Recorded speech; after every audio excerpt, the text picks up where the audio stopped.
Rahul Mamkootathil MLA പദവി രാജിവെക്കുമോ എന്ന ചോദ്യമാണ് ഈ മണിക്കൂറിലാകെ ചർച്ച ചെയ്യപ്പെടുന്നത്. അതിനിടയിലാണ് രാഹുലിന്റെ വിശദീകരണം വരുന്നത്. രാഹുൽ വീട്ടിൽ നിന്ന് അല്പം മുമ്പാണ് അടൂരിലെ വീട്ടിൽ നിന്ന് പുറത്തേക്ക് പോയത്. 4 ദിവസമായി വീട്ടിൽ തന്നെയാണ് ഉണ്ടായിരുന്നത്. ഏതെങ്കിലും പ്രധാനപ്പെട്ട നേതാക്കളെ കാണുന്നുണ്ടോ തുടങ്ങിയ ചോദ്യങ്ങളാണ്. CK അഭിലാലുണ്ട്. അഭിലാൽ, വിവരങ്ങൾ. എവിടേക്കാണ് വാഹനം? രാഹുൽ മാങ്കൂട്ടത്തിന്റെ വാഹനം അദ്ദേഹത്തിന്റെ വീട് പിന്നിട്ട് ഏറെക്കുറെ 4 കിലോമീറ്റർ ദൂരം പിന്നിട്ട് അടൂരിനടുത്ത് എത്തിയിരിക്കുകയാണ്. എന്നോടൊപ്പം മാതൃഭൂമി ലേഖകൻ അനു കൂടിയുണ്ട്. ഈ പ്രദേശത്തെ വഴികൾ സംബന്ധിച്ച് അദ്ദേഹത്തിന് കൂടുതൽ വിവരങ്ങൾ പങ്കുവയ്ക്കാൻ കഴിയുമെന്നുള്ള വിശ്വാസമാണുള്ളത്. അനുഭദ്രൻ, ഈ വഴി എവിടേക്കുള്ളതാണ്? രാഹുലിന്റെ ഏതെങ്കിലും അടുത്ത സുഹൃത്തുക്കളെ ഈ വഴിയിൽ പ്രതീക്ഷിക്കാൻ കഴിയുന്നുണ്ടോ, അതോ MC റോഡിലേക്ക് വണ്ടി എത്തുകയാണോ? അതെ, ഇതിപ്പോൾ MC റോഡിലേക്ക് എത്തിക്കൊണ്ടിരിക്കുകയാണ്. നമ്മുടെ വെള്ളക്കുളങ്ങര ഭാഗത്തു നിന്നും അടൂർ തിരുവനന്തപുരം റൂട്ടിലേക്ക് കയറുകയാണ്.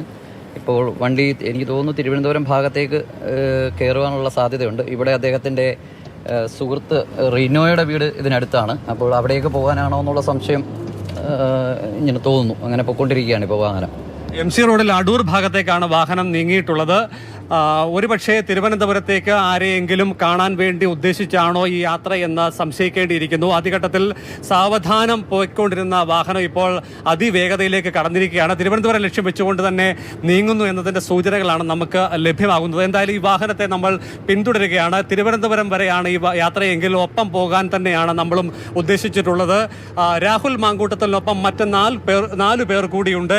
അതിൽ ഒരാൾ റിനോ P. രാജൻ, യൂത്ത് കോൺഗ്രസിന്റെ നേതാവും അദ്ദേഹത്തിന്റെ ഏറ്റവും അടുത്ത സുഹൃത്താണ്. മറ്റൊരാൾ പെട്ടി വിവാദവുമായി ബന്ധപ്പെട്ട വിഷയത്തിൽ അടക്കം രാഹുലിനോടൊപ്പം ആ സമയത്ത് ഉണ്ടായിരുന്ന ആളാണ് ഫെനി നൈനാൻ. അദ്ദേഹമാണ് ഡ്രൈവർ സീറ്റിലുള്ളത്.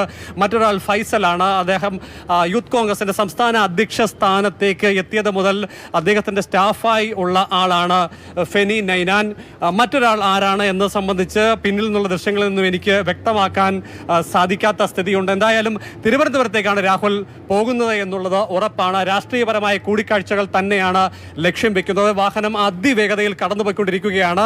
ഈ രാഷ്ട്രീയ രംഗത്ത് വലിയ ആത്മവിശ്വാസം കൈവരിച്ചു എന്നതിൻ്റെ പൂർണ്ണ വിശ്വാസത്തോടു കൂടി തന്നെയാണ് തിരുവനന്തപുരത്തേക്കുള്ള രാഹുലിൻ്റെ യാത്ര എന്നുള്ളത് ഉറപ്പാണ്. അതായത് തുടർച്ചയായി ഉയർന്നു വന്ന ആക്ഷേപങ്ങൾ, അതിൽ ഏറ്റവും പ്രധാനപ്പെട്ടതിൽ രണ്ടാമത്തെ ആക്ഷേപത്തിന് താൻ നൽകിയ ശബ്ദ സന്ദേശത്തിലൂടെ ഏറെക്കുറെ മറുപടി നൽകാൻ സാധിച്ചു എന്നുള്ള ആത്മവിശ്വാസത്തിന്റെ അടിസ്ഥാനത്തിൽ MLAയുടെ വാഹനം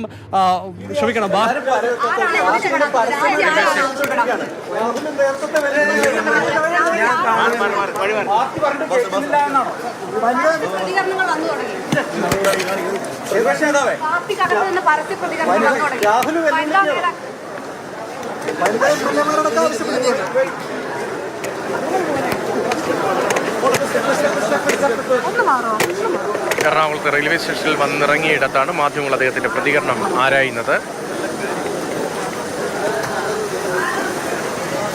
അദ്ദേഹം മാധ്യമങ്ങളോട് സംസാരിച്ചിട്ടില്ല. രാഹുലിനെതിരെ കർശനമായ നടപടി പാർട്ടിയിൽ അന്വേഷണത്തിന് തുടർച്ചയായി ഉണ്ടാകുമെന്നായിരുന്നു അദ്ദേഹത്തിന്റെ പ്രതികരണം.